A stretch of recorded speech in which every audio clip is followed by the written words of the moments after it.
Why the big paws? Yeah.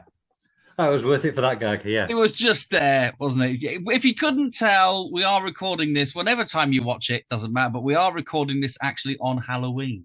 So happy Halloween, Ash. Happy Halloween. Are you doing anything exciting for Halloween? I've already done the exciting stuff. Whilst we're recording this, there is excitement going on downstairs. There's a little white fluffy dog barking its head off at people dressed up in scary outfits coming to the door for sweets. So at least I'm not driving around in a van giving out sweets. Does that mean that Peter's recovered? He's all right, is he? Has he got the cone of shame off? Well, we put him into. It was quite funny actually. I'll tell the R story because it was so funny. We have him in this kind of coat thing, right? But the one that Heather's bought is this dark blue. So he's this white fluffy Bichon called Peter, and we've dressed him in this thing that's almost like got a turtleneck. So as you know, I do performance poet. The dog now looks more like a poet from the 1960s than I do. He's got this turtleneck going on here and his white fluffy head going on. And he looks a little bit like Paul Simon, to be perfectly honest with you. All right. And I was joking with one of your colleagues, actually, Dr. Lauren Watson. And I was joking that she thinks that I should get another dog, slightly bigger, and we call it Art. And then dress him up in the same thing, this neck sort of thing. But was talking. What was really funny was there were four of my student friends, and they're all women. I'm definitely in the minority being male in our class. It is definitely not a sausage fest in our class. So I had four of the ladies from the class, and Lauren was there as well teaching us, and we were just at the end talking about dogs, and I said that my dog's called Peter. And also, little bit of extra detail, we are studying children's literature at the moment. So I said, the dog's called Peter, which one of the ladies went, that's really funny calling a dog by a real name. I said, yeah, well, it was called Peter because the cat was called Wendy. And as soon as I said that, all five of them just went, oh. Never had a reaction as good as that. In all the years I've been performing on stage, I have never had a reaction as good as that. Damn it. Yeah. And that's all you needed to do, sort of like put up with shitting, pissing, barking machines and giving them cute names for cute reasons. Yes. And you get the best possible reaction you can get. But anyway, as you know, because you were there, I spent the weekend terrifying a whole room full of adults. Yes. With spookiness and storytelling, using stories that we've actually covered on here: the monkey's paw and premature burial. And we did some ghost hunting as well, which scared your own Kitty Breaks as well. And Kitty Breaks, did the story Kitty Breaks, which is actually there are two people there that were from St Anne's that now will never look at those sand dunes the same again after that. Yeah, story. I mean, I think one of the tragedies of that story is they'd gone for a holiday in Blackpool, yet he took her to St Anne's, and it's just sort of like, oh God, yeah. And then I think it would be the case of, look, I'm either going to shoot you or take you up to Fleetwood. And do you want to know the worst part of it? Worst part of it is because it's going right the way back to the start of the century. It wasn't even St Anne's; it was Squires Gate. Oh, for fuck's sake! It was back then. It was considered St Anne's on Sea when the dunes started, but it was actually the Squires Gate dunes rather than bloody hell. Right on that border. Yeah, I mean, talk about having it hard. Yeah, what a cheap bastard. Yeah, That's what I say. If you're going to murder your lover, at least take her to a nice spot. Yeah. I mean, maybe somewhere North Shore-ish would have been nice. That would have been better. Maybe around the cliffs. You know, where they do all that. That fighting, that homeless fighting, and all that. Yes. Yeah, the hobo death matches. Yes. Hobo death matches. Not to promote any books about seagulls at all, but yeah, hobo. If you want to read. I've got to say, Ash, and I've read quite a lot of your work over the years, including some of the erotic stuff, and I still say that the dragon erotica was hilarious. I think Seagulls from Hell is the crassest you have ever got. in pure, absolute balls out exploitation. Somebody said it was just incredibly bawdy all the way through. And I thought, I kind of like that. Yeah. It really is just that it just bounces along, and it's one of those things that Bloomhouse should make a movie of it. It's that kind of thing. It really is. It just suits the actual title. Everything about it suits this exploitation gore fest. Yeah, it is kind of exploitative. Yeah, yeah, kind of barbed wire bikinis. Yes. Yeah. Barbed wire bikinis. Oh yeah, that's reminded me what I'm doing this evening. I could actually hear you chuckling when I was reading it. I'm like, I can hear you actually chuckling. Anyway, the next one, but yeah, let's get on. I am going to ask the question. Whilst there's a dog barking in the background, I don't know if you can hear it, but it's going mad. It's going to eat a child, I'm sure. Right, Ash, on this Halloween night, what have we been reading this week? I'm so glad you asked me, Colin. This week, what we've been reading is a short story by E F Benson called The Confession of Charles Linkworth, a ghost story, I think. Was it something like that? Something like that. Something like that, yeah. Right, so the story. Right, before I go into the synopsis, I was looking at potential synopsises I could steal from online. I'm lazy. And I saw one of the most shittily written synopses, which goes, Charles Linkworth, the main character, was a man who had never agreed with his mother, and one day when his wife went out, he decided to kill his mother and he buried her body in the garden. The time passed and nobody noticed anything about his mother because he had lied to everyone that her mother went to America until the day that police discovered the body of his mother buried. They arrested Charles and decided to be killed. In the prison after he was executed, the chaplain and a doctor went to his cell to see if he's dead or not, but his body disappeared with the rope that he was hung on. They decided to go to his house and check if someone took it back. They all have a feeling that the spirit of Linkworth was in the cell.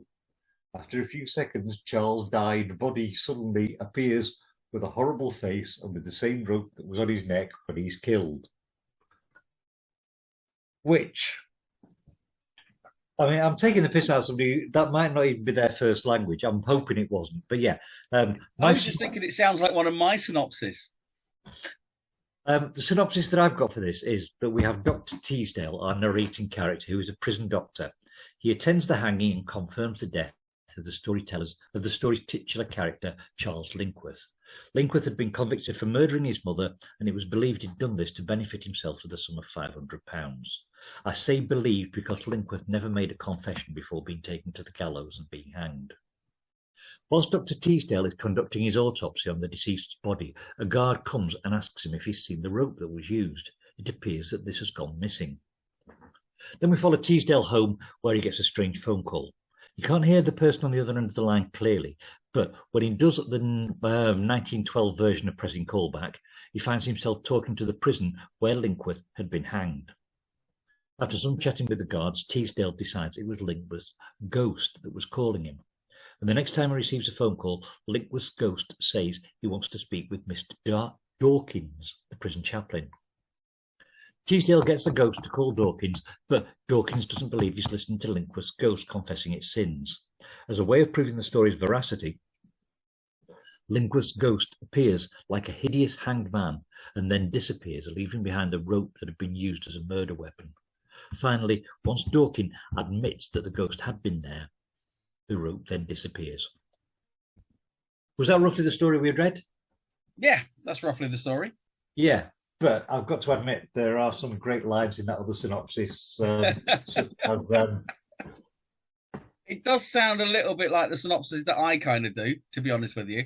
So I'm not going to mock his writing of it. I actually really sometimes like the honesty that comes out of a really almost kind of brutal synopsis, because it's not a review, it's just a brutal synopsis. It tries to pick out the main points that have excited the story. So I got no problem with that. Yeah, no, I laugh at phrases like "and decided to be killed." Yeah. What did you think to it? I loved it.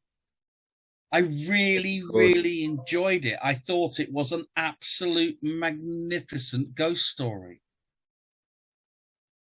What did you think? Yeah, I right. You know how you keep saying you've not heard of these stories before, and then we read them, and you're suddenly there thinking, "Okay, I remember reading this Yeah. several times as a child in the film," and wearing the T-shirt. This one, I picked it at random last week um, from a list that I'd found online, and as soon as I started listening to it, I realised that I'd been listening to a version of this on when I was writing. Which one was it? Um, when I'd started working on the book that was going to come after Sins of the Fathers, you know, the one that's Ghosts of Cemetery Road. Oh, the Ghosts of Cemetery Road. Yep. When I started working on that, for my research, I'd been listening to lots of true ghost stories online, and listening to where people started with these narratives, what these narratives actually did. And one of the stories was somebody telling exactly that same story as though it was a true story. Yes. And it wasn't word for word, it wasn't verbatim, but plot point for plot point with sort of like dodgy phone, can't hear, try and ring back rather than going through a 1912 operator. But yeah, it was almost as though somebody picked that one up and thought, that's just so compelling, I can transfer it into the 20th century, 21st century, and use it as real. Maybe it comes. I think sometimes it just sort of like falls into the public consciousness when you get something that is such a well developed. Sorry, bloody fireworks going on there. Such a well developed ghost story. One of the things that's fabulous about it, I'm gonna sort of like break this down, because actually, as I was reading it, it was when it got to the telephone that I remembered that I had read this one younger. And it's at that point, and you're there going, oh God, I do remember this, you know, because of the way that the telephone was used. And it's at a time when telephones were very, very new. So again, It's one of those examples of using a modern technology and then just adding this lovely little twist on it, this fear that you can imagine. You can imagine picking up one of the old telephones. And I used to imagine it as a kid. We had the first telephone we ever had was when we moved into a flat. We had one of those. It was like it was still a dial. It wasn't a press button, but it had the thin receiver on it. Right. And the telephone network was so bad that you could pick it. Sometimes you get cross lines. You get somebody else talking on the line. You know, you do that quite often. And I once actually phoned a friend of mine called Dylan, and as someone answered the phone, I just went, "Is Dylan there?" And they went, "Yes." And then this man started talking, and I was like, hang on, no, I asked if Dylan was there, and he said, "I am Dylan." And I just phoned the wrong number, but the guy who lived there was called Dylan. Wow. Yeah, these things, there are loads of coincidences around telephones. And the ghosts, the voices of the dead on the telephone, it's a big, big thing. It was a massive run of them. So it wouldn't surprise me at all. I mean, even this weekend when I was doing this spook fest thing, where I was reading the stories, my friends came up from down south. Chris had actually told her he used to be back in the late 80s into 90s, a photocopy engineer. And he had this one customer, this woman, that he then handed over to another engineer because he wanted his weekends back. And they said that they got this phone call from her asking for the engineer to phone back. And then the guy phoned back. This was in the same day. The guy phoned back and the husband said, no, she died 4 weeks ago. But they had a phone call in the office. Wow. From a woman claiming to be this woman. And so telephones being used in this way, particularly wired telephones. I don't think we get it as much with mobile phones, but especially wired telephones. You can understand how someone writes a story like this and how it's so believable, particularly at the time, because it's tapping into that little fear of nobody really understands how electricity works and it's all magic, that could have quite easily just folded over into the public consciousness and started becoming an apocryphal tale that then goes on down the line. So it might not be as sinister as someone going, oh, that's a really good tale, I can pass that off as my own. it can sometimes be they were told this tale and told this tale, and sometimes you do it's so far back that you bring it forward a few generations and go, oh, this happened to a friend of mine, even though the tale you were told was a friend of a friend. You just try and keep it one generation away so it still remains spooky. But it's so aligned with the telephone call is coming from in the house, you know, and the bit of scream with the what's your favorite scary movie. Telephones are frightening, and I don't know, but I personally think that this story is probably one of the, if not the first example of using telephones in a scary way. Yeah, and I like what you're saying about telephones, and I suppose it is the fact that it's a landline, and landlines are tied down to a place. I mean, if you've got a mobile and you're getting scared, in that case, you can run away from whatever the chuff is scaring you. Whereas with a landline, you have to sever that conversation. And yes, sometimes that's kind of brutal and can't be done. Yes. It is one of those kind of things. You're right about that with the mobile, actually, aren't you? Because you can sit there and go, we've traced the call, it's coming from in the house. Thank fuck for that. I'm 300 miles away. That's great. Yeah. In the house, right? Vroom. Yeah. Yeah. But no, and I do think it is like that. And I think that whole because of electricity, I mean, when was this story written? That's what I think. 1912. 1912. So yeah, you're right on it, aren't you? You're getting that whole kind of electricity coming into the houses. You know, it wasn't everywhere. Telephones weren't in every house. I love the way he described as picking up the listening and the receiver. He actually makes a very big point, because obviously that's a very new device, that the listen and receiver is on the same handle, and it wasn't. Yeah. No, or it could have been, because he actually picks up the listener and the receiver. So he doesn't describe it as being on the same handle, has he? Actually, it could be any of those two. Yeah, and the whole thing about technology as well, the fact that writers have been bringing in technology as soon as technology arrives, which is why we get these wonderful stories. I mean, you look at things nowadays and it will be people going in lifts, and there was the whole thing about the Korean pressing various numbers in a lift so that it'll take you to a different dimension. Yes. Which I kind of liked. And then there was and you got the ring climbing out of the television. Yeah. And, and that involves a telephone as well. That's a videotape, telephone, it's all tech. That now, as we move on, a lot of that tech, the videotape and the telephone, for example, have now almost been surpassed. But at the time when Ring came out, I remember seeing it, the Japanese, they now call Ringu, and it absolutely was just a retelling. It was a modern retelling of the Death Note, basically. Yeah. Where if you've received this letter, you will die in 5 days unless you send out 5 copies of it. It was that kind of exactly retelling of that campfire tale, but with these modern technologies. No, this one, I think one of the other good things is there's not really a victim in this story. We've got sort of like the bloke who's committed the murder. Well, I suppose his mother's a victim. So yeah, scratch that. There is a victim. Yeah, it was a bit. It was one of the extreme episodes of Sorry that didn't make it onto the BBC. But she's dead before we start anyway. So yeah, she's not really in it. I'll stand by what I'm saying, even though it's bullshit. Yeah, so we've not really got a victim, because you've got the murderer who is hanged for his crimes, deservedly so. But also it's almost like a story of how justice and morality are shown to be true, because it's not until he confesses to his crime that he's actually got the freedom that he wants and desires, is it? Well, it's interesting you pull that point up, because that was forefront in my mind, in that basically it sounds like he didn't confess to his sin, so he wasn't being able to get absolution. He wasn't being able to be forgiven. Yes, for those sins before dying. And I do find that a very strange thing with religion, like all the stuff that Jeffrey Dahmer did, and he was forgiven 2 days before he was beaten to death. But the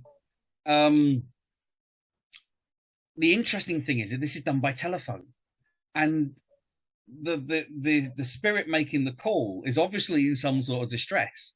So it left me believing that he's gone to hell And he's like, I don't like it here. I need a pass out of this. I'll phone the priest. Excuse me, I'm just going to make a call to see if I can get some sort of absolution here.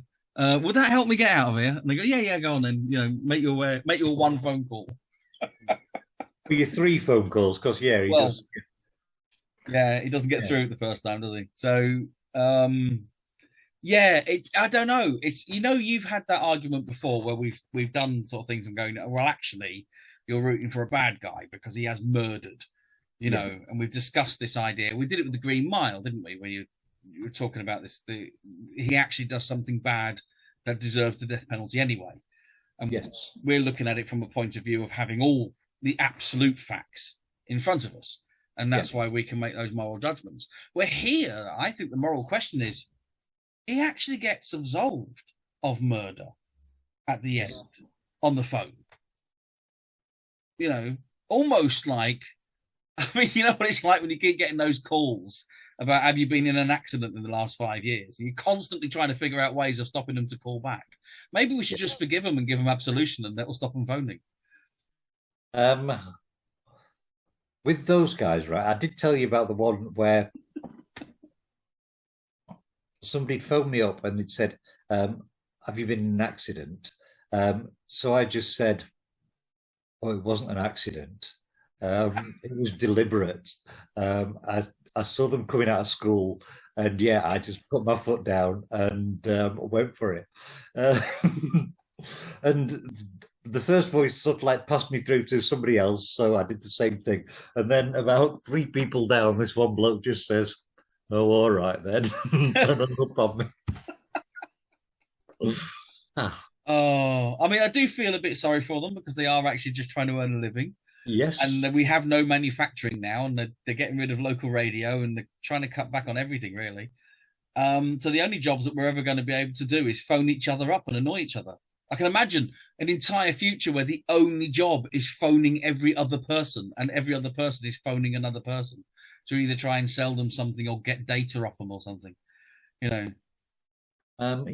Or to sort of like say, please absolve me because I was because I did it. Honestly, I did it. I murdered my ma. But then, actually, because isn't that now? I'm trying to remember. Is it? You don't actually know that he's killed her, do you? There is still actually the open thing of did he or didn't he? No, I think he really confesses. I think he does confess. I think we do get a full confession of him at some point. I don't remember that bit. You say? He says something. Somebody said, "I killed her. I confess it. I want to be forgiven." That's on the phone, isn't it? Yes. Yeah, but we don't actually know genuinely until that point whether he actually did kill her or not. No, we don't. No, it's all. So we don't know if genuinely he is just confessing to get out of where he is. It's a very existential point of view, isn't it? The fact that somewhere on the other side we would be able to be duplicitous like that. Maybe he's just it's like a last throw of the dice. He's had a terrible sinful life and he's down there anyway. But he thinks if he can confess to this one thing, that the priest will just give him absolution and that will sort it. Whether he actually did it or not, is that really the point? As soon as he gets, because that's the basic storyline of dogma. When one priest says, because the rule of God is that he appoints people on earth that exact his rule. And this one priest says, anyone who walks through the doors of my church is absolved of all sins, which creates a paradox of anyone who has sinned, however much, can go through, including demons and fallen angels. So fallen angels that are not allowed back into heaven could just walk through the doors of this church and they would get back into heaven automatically because God has to honor the word of one of his ordained. Right. So maybe that's George Carlin as well, wasn't it? It was the priest. Eh? It was George Carlin who was the priest. George Carlin was the priest. Yes. And you had Alan Rickman was Gabriel. Yes. Yeah. And it was a great film. Really, really, and a very, very good film. And but what if that's the idea? all you got to do is get a priest to absolve you. It doesn't even matter if you've done it or not. All you got to do is admit to it. That's a horrible thought, really, isn't it? The whole idea that there are these loopholes that can be exploited. Well, isn't that what happens anyway? Isn't that kind of the admit to this crime and you won't get the death penalty? That's what they do as a plea bargain. Are you calling that a loophole that can be exploited? Yeah, I think there's been a number of, I know there's one recently where the guy's just been found innocent because of DNA evidence after 38 years of being in prison. I know in America they do a lot of this plea bargaining type stuff of, we've got you on a really horrendous crime and we're going to go for the death penalty unless you admit to this, and then we'll only go for life imprisonment. That's kind of shocking, really, isn't it? Yes. Yeah. I'm not sure I like that. I like the idea of this guy being sort of like guilty, and I like my criminals guilty rather than sort of like morally ambiguous. I don't think that's very I think at the time this was written, it probably isn't morally ambiguous. I think he actually did genuinely do it from the time of it. I think there's that's almost a certainty. But it is kind of a frustrating area of storytelling, which it's possibly the only way that we've advanced since then. So, I mean, the technology, although we've got slightly more sophisticated technology, it's still the same technology, isn't it? Yes. You want to kill a prisoner, in that case, you end the life. You want to sort of like phone somebody up, in that case, it's beep, beep, beep, yep, hello. Yep. But the fact that we've gone from somebody who's guilty, suffering the death penalty, and then seeking absolution afterwards. And nowadays we've got somebody who is convicted of a crime, might be seeking absolution just to avoid the punishment. Yes. That's, God, we've really progressed, haven't we? It is. Sometimes you look at the world and you go, no, we actually haven't moved on a lot. I think, in terms of technology, we might have moved on. Yeah. It's like you can speak to people that are 60, 70 years old and they can't remember when they didn't have a mobile phone, and that's a really new thing. And, just the way that technology gets embraced. But yeah, you think about it and you look at some of the stuff, you go, as an attitude, we haven't really moved a long way. We've moved quite a bit from, I'm going to say we've moved quite a bit from the days of Margaret Thatcher's Section 28, stuff. Definitely moved in the right direction for that. But also in the same point, there's a lot of stuff that you look at and you go, but we feel like we've not moved on at all. Yeah. And that's a recent history. And you go back, as we're reading these stories, and I've found that a lot with a lot of the stories. A lot of these stories, you could pretty much just go, oh, we'll just modernize it slightly and the story still stands. Because the thematic morals underneath, there you go, there's a nice coiner phrase, the thematic morals that sit underneath these stories are still relevant in a lot of the cases. Yeah, you're absolutely right. Although, as you say, sort of like the Section 28 stuff, we've moved past that, but only to an extent.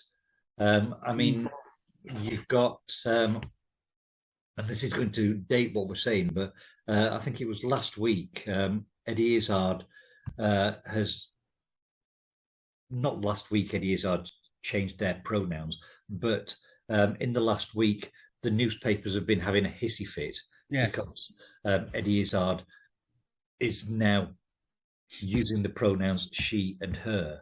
And some horrible Tory MP, I think his name's Anderson or something, had said live on telly, well, he wouldn't be following Eddie Izzard into the toilets. And it was almost like he was trying to make a Jim Davidson type joke about it, which is sort of like backfired on him because that means that Eddie Izzard would be using the ladies' toilets, and why would this bloke be following anybody? So you only follow women into women's toilets? Is that what you're saying? Yeah. Yeah. So, as much as I want to believe that we have progressed as a society and we are a little bit more sophisticated in our morals, I don't really think we are. I think we're still the same. I mean, we've just gotten rid of one prime minister who referred to gay men as bum boys, and who was clearly a bigot with how he referred to people who wore burqas, and was an elitist prick for the way he referred to the working class. So I think we've got these divisions. You are talking about Boris and not Sunak, aren't you? Because they're very similar in that description. Well, the annoying thing is when Sunak came in, I mean, I think he's going to be just as useless as any other Tory MP that there's ever been, and he's going to shit on the working class. But somebody sent me a meme, which I thought was disgusting, which was suggesting that because is he Indian? He's of Asian descent. He's not Indian. He's British. Yes. He's of Asian descent. Somebody was suggesting that because he's of Asian descent, that he's going to be setting up a corner shop somewhere near Downing Street. And I just thought, what a cheap, shitty fucking gag. Yeah. I thought we were 30 years beyond those gags. Genuinely thought we were 30 years past those gags. Because those gags we were phasing out when I was at school. I don't want to make you feel old, but I'd say 40 years phasing them out. I mean, I would have said 1980s they were on the way. It was end of the 80s. They were still doing it. You still had that conflict going on where people were just going, that alternative comedy is just not funny. And then it came back around again to bringing back that kind of same style of standing on stage telling a joke, but the jokes had changed at that point. Yeah. You didn't have the packy shop on the corner jokes anymore, going into the 90s. So 30 years plus, I thought we'd moved past that kind of joke. I didn't even think that Jim Davison told that one anymore. That's how much I thought we were past it. No, I wouldn't put anything past Jim Davidson. He's a piece of human garbage. Yeah. No, I wasn't singing his virtues. I was saying that joke is so abhorrent. I don't even think that he uses it nowadays. But the truth is he would, because any old joke that he can sort of get out there, and the more racist the better. Yeah, it's a funny thing that comedy. I know we have gone off on a bit of a tangent, but I was doing a lot of reading into comedy and the study of that kind of thing. And this whole, that whole kind of racist 70s working men's club type humor. It's a very, very small history. Not just a small-minded history, but a very small history. It doesn't start until late 50s going into the 60s, and really comes in a little bit with the Windrush generation. And then they started, it was almost like there was, I think you're talking about, what was it, Enoch Powell? Right. When was his Rivers of Blood speech? It was along those kind of things. And it just started to try and drive a wedge between working class people. Because prior to that, when you go into the 1940s and 1930s and going through the war and all that kind of stuff, yes, there were names, as there always is, even between white working class, we call each other cunts and twats and, all that kind of stuff. And they were, racially charged words for it. But there wasn't the discrimination as heavy as it came in around about the late 50s going into the 1960s. And that's when that working class comedian seemed to rise with its peak in the 1970s. And then that started to drop off in the 80s as the alternative comedians came out around about the mid-70s. So it was almost stamped on by the working classes in a historical sense quite quickly. I mean, it always surprises me that it actually arose in the UK, because I was reading something fairly recently about the Battle of Bamber Bridge. Yes. Which was during World War II. American servicemen had come over to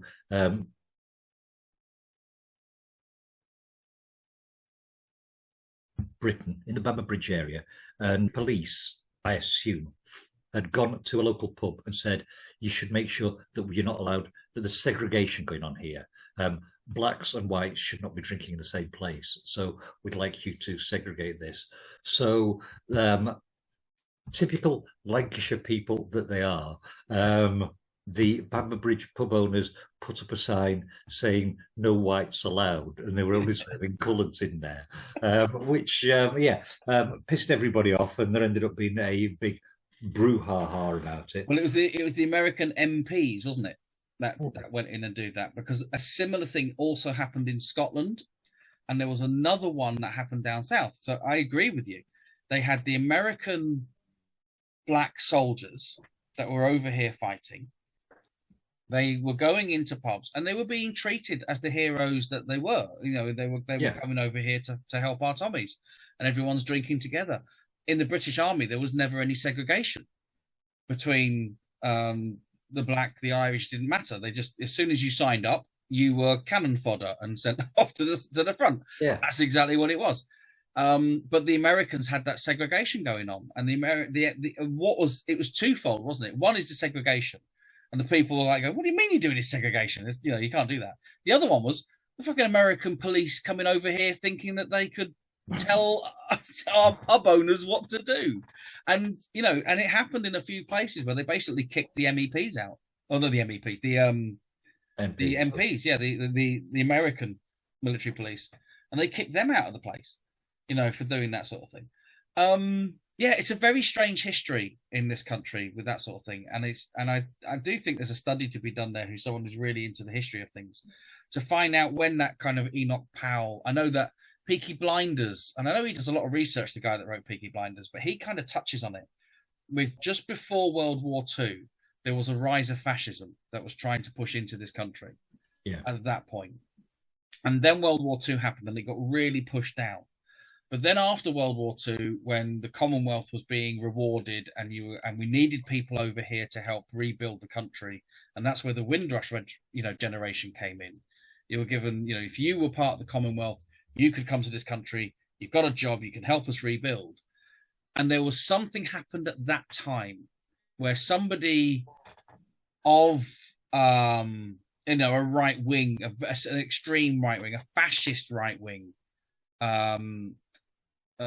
ilk managed to sort of start putting a wedge between the working classes, and that's where a lot of that comedy came out of. Instead of actually punching up and having to go at the middle classes and the royals, a la Music Hall and the previous comedians, even when you look at people like George Formby, look at the type of stuff that he was doing, none of it was based around having a go at everyone around you. It was kind of having a laugh with rather than laugh at. Yeah. And then in the 60s, it seemed to become this poison that kind of came through that, say, peaked in the 70s. And it's very, very interesting to see someone was starting to drive a wedge into the working classes for some reason. I think just to stop them getting together and taking over, divide and conquer. Yeah, I think that's where it comes from. Anyway, that's a big tangent we did there. Let's bring it really back to this ghost story. To go back to the story, I like the way that we've got the doctor, who's the man of science, who actually convinces the chaplain, the man of religion and spirituality, that that he's talking to the spirit. But it was only when it was, and that was that. You're right, actually. I never thought of that. That's the irony of it, isn't it? Yeah. The man of faith believes without proof, because that's what faith is about. Yes. Yet the man of faith requires proof to be able to even hear the phone ring. Good, isn't it? Yeah, never thought of that. That's really good. Yeah. That's a whole new layer. Because the man who comes in at the end, Parker, he can't see the rope. No. That's really good. And and the rope is a wonderful dead cat bounce as well, with sort of like the fact that it's brought in early, the rope's gone. And by the time that it comes round again, you've sort of like forgotten that the rope's gone missing anyway. Yeah. It was a rope, yeah. More worried about sort of like dead people phoning up. And then the rope appears, you've got the hideous hanged body glaring at them, and then the rope's left, and then the rope disappears. Yeah, nice. It's another level of cleverness there. I think that's very good, actually. Yeah, the man of science is open-minded to receive it in the first place. The man of faith requires proof. Wow, that's brilliant. Yeah. E F Benson, yeah. I think we've got a new favourite now, I do. I think we're going to have to investigate more of his stuff. Really, And apparently there's quite a lot of his stuff that we can look at. So, that should be good. Yes, absolutely. So, next week, Colin, tell us what we're reading. And I have no idea whether I'm excited about this or not. We are going to be reading The Mortal Immortal by Mary Shelley.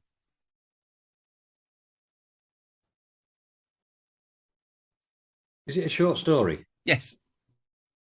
Right. It was originally written. She, in her time, in 17 years, sold about 30 short stories to various magazines. Everyone talks about Mary Shelley. They only ever talk about the one story. So I thought, you know what? Let's investigate. And it's quite interesting, but we'll go into that next week, actually. It is available on YouTube. I have checked. Brilliant. But yeah, it's about a 30-minute one. So yeah, it's about the same as what we've already been doing. So yes, I'm looking forward to this. I can honestly say I have never read any other Mary Shelley bar Frankenstein, even though I've read 2 different versions of Frankenstein. I haven't read any of her stuff. So that I'm looking forward to this. Me too. Thank you. Love that. Yes. Brilliant. As always, and I will say this, whatever time of the year, because I think, some people do this for Christmas, some people do this for Easter, but for me, Halloween is my favourite holiday. So whatever time of the year it is, happy Halloween. Bye now.